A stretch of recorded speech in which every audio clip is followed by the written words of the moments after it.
சுவையான சிம்பிளான பாவக்காய் பச்சரிசி உசிலி தான் ஃப்ரெண்ட்ஸ் இன்றைக்கி நம்ம செய்ய போகிறோம். அது எப்படி செய்யலாம் அப்படிங்கிறத நம்ம பார்க்கலாம் வாங்க ஃப்ரெண்ட்ஸ். இன்றைக்கி நம்ம பச்சரிசி பாவக்காய் உசிலி பண்ண போகிறோம். அதுக்கு பச்சரிசி ஒரு டம்ளர் எடுத்து நான் ஒரு மணி நேரம் ஊற வச்சுட்டேன். இதை நம்ம அரைச்சிக்கணும். அந்த அரைக்கிறதுக்குள்ளே இனி பாவக்காயை நம்ம ப்ராசஸ் பண்ணிக்கலாங்க. பாவக்காய் இந்த மாதிரி பொடி பொடியாக நம்ம நறுக்கி வச்சுட்டோம். சின்ன வெங்காயத்தையும் நறுக்கிட்டோம். ஒரு தக்காளி நறுக்கியாச்சுங்க. கருவேப்பிலையும் நான் ரெடி பண்ணிட்டேன். அந்த மாவை நம்ம அரைக்கிறதுக்கு முதல்ல இதெல்லாம் நம்ம தாளித்து விட்டுட்டோம் அப்படின்னா இந்த பாவக்காய் நல்லா வறுபட்டுக்கும். அதுக்கப்புறமா அதாவது ரோஸ்ட் ஆகிக்கும். அதுக்கப்புறமா நம்ம அரைச்சினதை கலந்துக்கலாங்க. இப்போ இது நம்ம தாளித்து விடலாம்.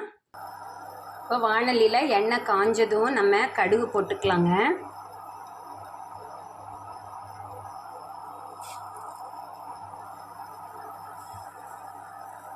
இந்த கடுகு பொரியட்டும். பொரிஞ்சதும் நம்ம இதில் அடுத்தது பாவக்காய் தான் போடணும். ஏன்னா பாவக்காய் தான் இந்த ரோஸ்ட் ஆகிறதுக்கு கொஞ்சம் டைம் எடுக்குங்க. இப்போ கடுகு பொரிய ஆரம்பிச்சிருச்சுங்க. ஹீட்டை ரெடியூஸ் பண்ணிவிட்டு நம்ம இந்த கட் பண்ணி வச்சுருக்கக்கூடிய பாவக்காவை போடுவோம். தேவையான அளவு பாவக்காய் நம்ம போட்டுக்கலாங்க. நான் கொஞ்சம் அதிகமாக போட போகிறேன். இப்போ நான் இந்த அளவுக்கு பாவக்காய் போட்டுட்டேங்க. இது எண்ணெயில் நம்ம வதக்கி கொடுக்கலாம். இப்போதைக்கு இதுக்கு உப்பு காரம் இப்போ இந்த பாவக்காவை நம்ம மூடி போட்டு மூடி வச்சுக்கலாம். தண்ணியெல்லாம் நம்ம ஊற்றக்கூடாதுங்க. இதுலேயே அது நல்லா வதங்கிக்கணும். அந்த எண்ணெயும் இதுலேயே இருக்கக்கூடிய அந்த தண்ணியிலையுமே அது நல்லா வதங்கிக்கும். இப்போ பாவக்காய் இந்த அளவுக்கு பாதி வெந்த ஸ்டேஜில் நம்ம வெங்காயம், தக்காளி, கருவேப்பிலை எல்லாம் போட்டு மறுபடியும் வதக்கி கொடுத்து மூடி வச்சுக்கலாங்க. இது நல்லா குக் ஆகிற வரைக்கும். இந்த அரிசியோட 2 சிகப்பு மிளகா, கொஞ்சம் சீரகம் போட்டு அரை டம்ளர் மட்டும் தண்ணி விட்டு அரைச்சிக்கலாங்க. தண்ணி அதிகமாக விடக்கூடாது பச்சரிசி ஆனதால். உப்பும் அரைக்கும் போதே ஆட் பண்ணிக்கலாங்க தேவையான அளவுக்கு. இப்போ இது எல்லாமே ஓரளவுக்கு வெந்துருச்சுங்க ஃப்ரெண்ட்ஸ். இதில் நம்ம பெருங்காயத்தூள் கொஞ்சம் ஆட் பண்ணிக்கலாம்.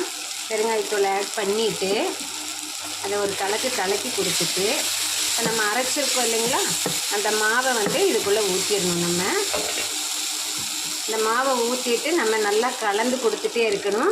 அது வெந்து உதிரியாக வர வரைக்கும் ஃப்ரெண்ட்ஸ். இந்த மாதிரி இது உதிரியாக ஆகிற வரைக்கும் நம்ம இதை வதக்கி கொடுத்துட்டே இருக்கணும். அப்பப்போ மூடி வச்சுக்கலாம்.